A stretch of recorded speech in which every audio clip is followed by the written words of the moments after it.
Assalamualaikum warahmatullahi wabarakatuh.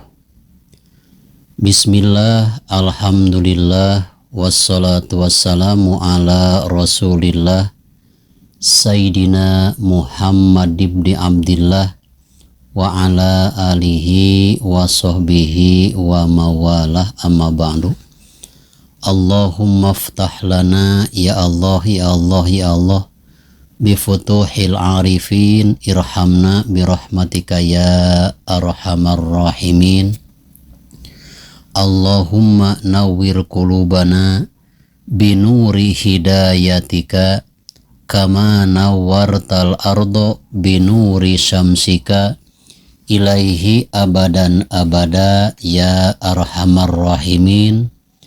Wa sallallahu ala sayyidina Muhammad wa ala alihi wa sahbihi wasallam, amma ba'du.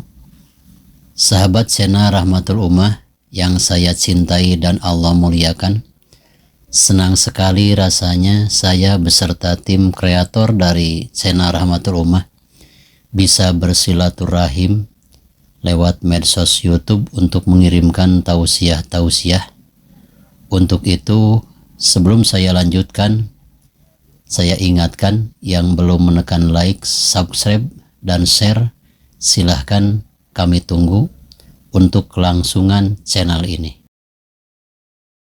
Bahasan kita kali ini tentang bolehkah kita mengkonsumsi atau memakan daging binatang yang disembelih oleh seorang pencuri, yang mana pencurinya kita ragukan apakah si pencuri dan melakukan penyembelihan hewan curiannya ini beragama Islam atau tidak beragama Islam. Ada permasalahan sarikun yasriku al-bakor wa dhabahahu summa ahodha aksaro luhumiha wa taroka bakiha, hal yajuzu lima likiha aklu lahmil baki minal bakoril masruk al madhkur. Ada seorang pencuri yang mencuri seekor sapi. Setelah dicuri lalu disembelihnya. Setelah disembelih diambillah sebagian besar daripada daging-daging sapi curiannya. Sebagian lagi dagingnya tidak dibawa. Maka bolehkah bagi seorang pemilik binatang yang kehilangan sapinya apabila menemukan dagingnya di kebun ataupun di tempat lain untuk mengkonsumsi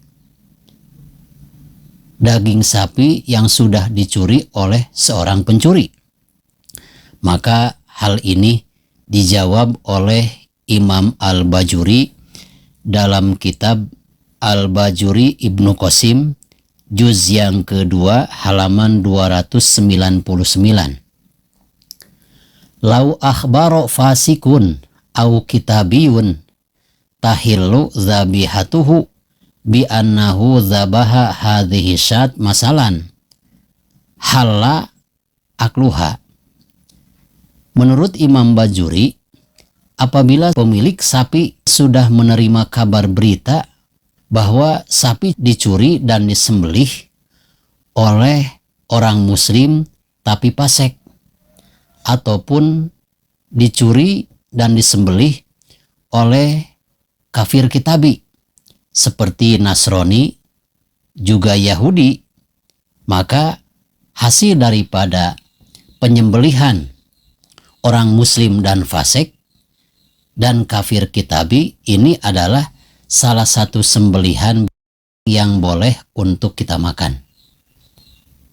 Adapun ketika menyembelih binatang, membaca bismillahirrahmanirrahim bukanlah merupakan kewajiban, melainkan merupakan salah satu sunnah yang dilakukan saat akan melakukan penyembelihan binatang. Sahabat channel Rahmatul Ummah yang saya cintai dan Allah muliakan, lalu bagaimana halnya apabila seorang pemilik binatang seperti pemilik sapi yang sapinya telah dicuri, menemukan sebagian daging sapi yang telah dicuri, lalu samar-samar pencurinya, tidak jelas apakah yang mencurinya ini adalah seorang muslim, apakah pencurinya beragama Majusi. Agama Majusi itu bukanlah agama kafir kitabi, karena kafir kitabi kategorinya kafir yang mempunyai kitab suci. Nasrani punya kitab Injil, Yahudi punya kitab Taurat, sedangkan Majusi ini adalah penyembah api yang tidak mempunyai kitab suci. Maka ketika samar-samar ataupun tidak jelas kabar beritanya, maka daging yang ditemukan, yang ditinggalkan oleh pencurinya, itu tidak boleh dikonsumsi alias tidak boleh dimakan dan hukumnya haram untuk dikonsumsi. Wal aslu adamuhu, asal hukum daripada mengkonsumsi daging binatang yang ditemukan yang tidak dibawa oleh sang pencuri, asal hukum adalah diharamkan untuk mengkonsumsinya. Ada juga in kanal muslimuna aksaro kama fi biladil Islam payam bagi ayyahila.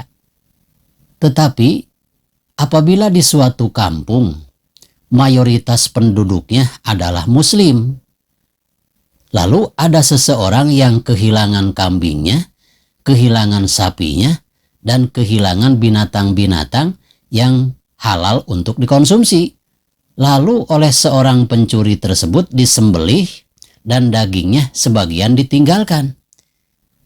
Karena di kampung tersebut mayoritasnya adalah muslim, maka daging sisa pencuri yang tidak dibawa semua itu halal untuk dikonsumsi, karena kita baik prasangka bahwa yang mencuri ini adalah seorang muslim tetapi fasik. Fasik itu adalah orang yang tidak sungkan-sungkan untuk berbuat dosa besar, termasuk penzina, mengkonsumsi miras, memakan harta yatim, termasuk mencuri dan memakan hasil bunga daripada peminjaman uang kepada orang lain. Lain halnya apabila di suatu kampung, di suatu kota, mayoritasnya adalah non-muslim. Kebetulan ada seorang penduduk yang kehilangan sapinya. Lalu sapi yang hilang itu disembelih oleh pencurinya, sehingga kita berprasangka kemungkinan besar pencurinya ini adalah non-muslim. Pencurinya adalah agama Majusi, karena di tempat tersebut mayoritasnya adalah agamanya Majusi. Maka daging sisa yang ditinggalkan oleh sang pencuri tersebut itu tidak boleh diambil, tidak boleh dikonsumsi, karena penyembelihan hewan yang dilakukan oleh agama Majusi yang menyembah api itu tidak dihalalkan, tidak boleh untuk dikonsumsi. Sahabat Sena Rahmatul Ummah yang saya cintai dan Allah muliakan, perlu kita ketahui apabila kita mengkonsumsi satu suap daging atau makanan yang lain yang masuk ke perut kita dengan sengaja dan dengan keadaan tidak darurat, maka hati-hatilah, siksa Allah sangat dahsyat. Ma min lahmin nabata anil haram panaru aulabihi. Apabila ada daging yang tumbuh di tubuh kita, lalu ada darah yang mengalir dalam tubuh kita, hasil daripada mengkonsumsi sesuatu yang haram, apakah itu minuman, apakah itu makanan, maka orang tersebut masuk neraka lebih istimewa. Na'udzubillah summa na'udzubillahi min dzalik. Juga ada dalam hadis yang lain, apabila seseorang memasukkan satu suap makanan atau seteguk minuman yang masuk ke perutnya, hasil daripada haram, maka 40 hari 40 malam orang tersebut doanya tidak akan diijabah oleh Allah Subhanahu wa Ta'ala. Mudah-mudahan tausiah ini walaupun singkat, besar manfaatnya, khususnya bagi saya dan umumnya bagi kita sekalian. Saya ingatkan, Anda jangan sayang-sayang terhadap kuota Anda, menghabiskan kuota Anda untuk mendengarkan, menyimak tausiah keagamaan. Ini adalah sesuatu yang bermanfaat untuk kita jadikan bekal hidup di dunia dan di akhirat nanti. Insya Allah, kuota yang Anda korbankan akan mendapatkan pahala sedekah dari Allah Subhanahu wa Ta'ala asal menyimak dan melihat, menonton tausiah keagamaan. Adapun kuota Anda dikorbankan untuk menyebarkan ketidakbaikan atau keburukan, lalu keburukan yang kita sebarkan ditiru oleh orang lain yang menerima video-video kita, maka itulah kuota Anda tidak akan menjamin dan tidak akan menjadikan Allah Subhanahu wa Ta'ala terhadap kuotanya sebagai pahala sedekah. Untuk itu, walaupun Anda bukan seorang penceramah, walaupun Anda bukan seorang dai, bukan seorang da'iyah, tapi ingin mendapatkan pahala penceramah dan seorang pendai, maka apabila mendengar ceramah-ceramah keagamaan dari orang lain, silahkan sebarkan kebaikannya untuk kebaikan orang lain dan kebaikan kita. Insya Allah kita akan mendapatkan pula pahala daripada seorang penceramah dan pendai.